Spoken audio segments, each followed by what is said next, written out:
Hey guys, it's Jalen here from Team Burning Infinity, doing Burning Top 5 on Ancient World. I launched it with Katana World, but it didn't take off because I was, like I said, doing pros and cons, so then doing all that editing could have came and stopped me from doing this, and then also, like I said, new laptop, so I had to get back into I had to get all my stuff back.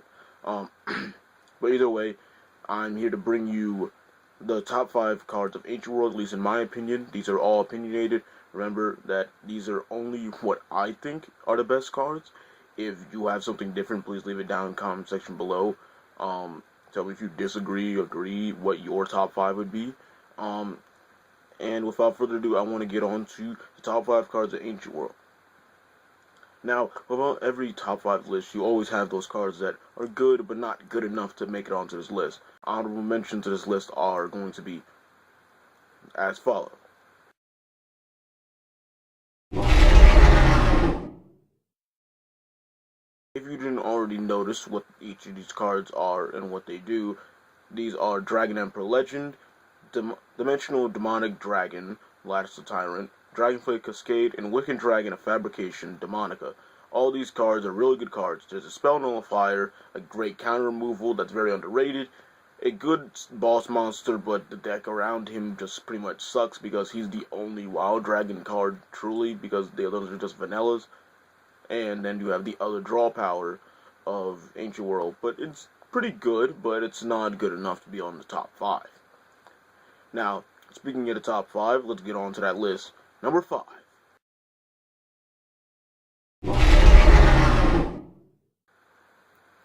We've got Evil Crusher Steel Dragon Barrage. It's an impact that is not rarely seen in the Ancient World deck. They think the impact sucks. They lost too much gauge. Well, and I think I speak for some Ancient World players out there that might play this card.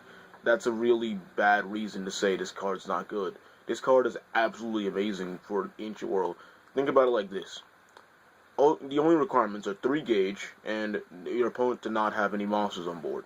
This is quite easy since basically all the Seeger forms can, or even Lattice, have like multiple ways to attack. You can wipe out a board, then go for this, and it pretty much deals like nearly the same amount of damage, exemplary to Lattice the Tyrant, because he would probably do 6 damage if he double attacked, but either way, regular form Seeger would most likely do 4 damage, so this allows you to just pay the 3 gauge. You just paid 3 gauge, and now you've pretty much done the damage you wanted to do that turn.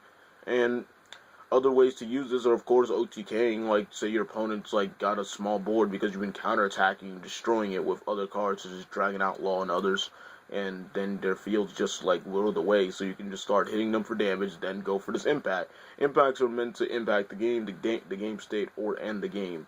So, pretty much this card does the right job for what it's intended to do, deal a lot of damage with all the excess gauge, and you can definitely even get back some gauge by using Rise and Fall of Dragon. So I don't see the reason why this card isn't so played. Alright, number 4.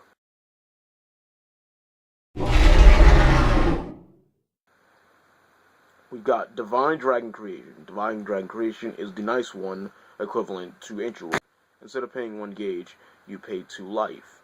And the 2 life isn't so bad because you have Dragon Dreams, the Rock Dragon Emperor that allows you to discard him and gain 2 life. You have Dragon Lucian if you want to play that to gain a life. Dragon Emperor Legend gives you 1 life. Obviously, Buddy Gift. There's a few ways to get back some life, so this is not so hard to use. And also, who cares, because you can just pay 2 life and then get 2 cards to your hand. Why not? So this card is definitely a really great card on this list. Now, on to number 3.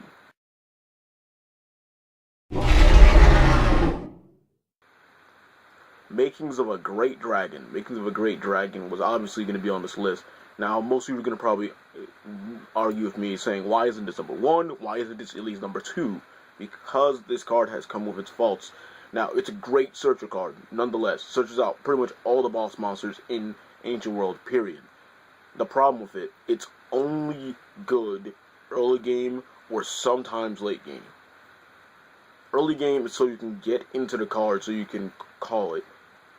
late game, this card is only good when you're playing Seeger and you need a form, and you've been keeping Seeger alive for way too long, and you're running out of resources, or something of the sort.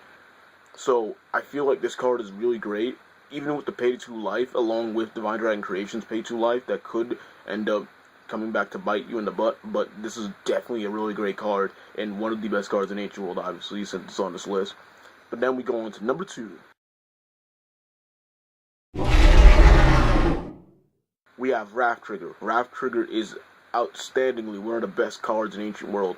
Now, people are going to say Dragon Outlaw is better because you get +3/+3 counterattack. Well, this gives you counterattack, prevents you from being destroyed by pretty much even a card effect. Say someone played Death Damage, Dragonic Destroy, or something retarded, or played Malice Force Dragon, or someone lowered your defense and then they were able to Pillar of Fire you, something of the sort. You can use Wrath Trigger to save you, and it only costs a gauge and a life.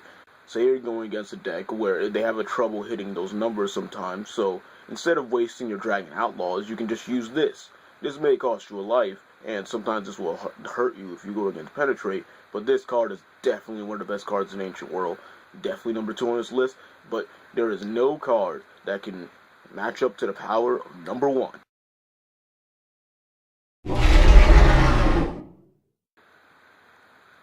We have Dual Seeger Spartan. Dual Seeger Spartan is by far the greatest Ancient World card to this day. Now, I'm not counting the Perfect Pack card, so that could be number 1 if in your book. If you want to count that, go ahead. But I'm going with what's in the TCG, and Spartan is the best card. Oh, but Tempest Enforcer does more damage. He's got higher stat. No. No, there's reasons why this card is middle ground, the best way. Because it's right in between both, and it gets way too underrated just because of the other 2 forms. Yes, the base form is the one you need to make this card work, of course. But this card itself just is the best card because it has 8,000 power, 8,000 defense. Those are magic numbers when most decks can't hit that number too easily. And then you have cards like Dragon Outlaw and Wrath Trigger, as I mentioned, so this makes this card a lot harder for your opponent to even get over. That's 3 critical and double attack. Now, this is the closest any deck has ever gotten to pretty much Armor Knight Demon. And even so, this card has much more support to keep it on board other than unlike Armor Knight Demon. So this card is so much better in most ways. Oh, and we have 1,000 less power, but you're getting a monster with Soul Guards as well.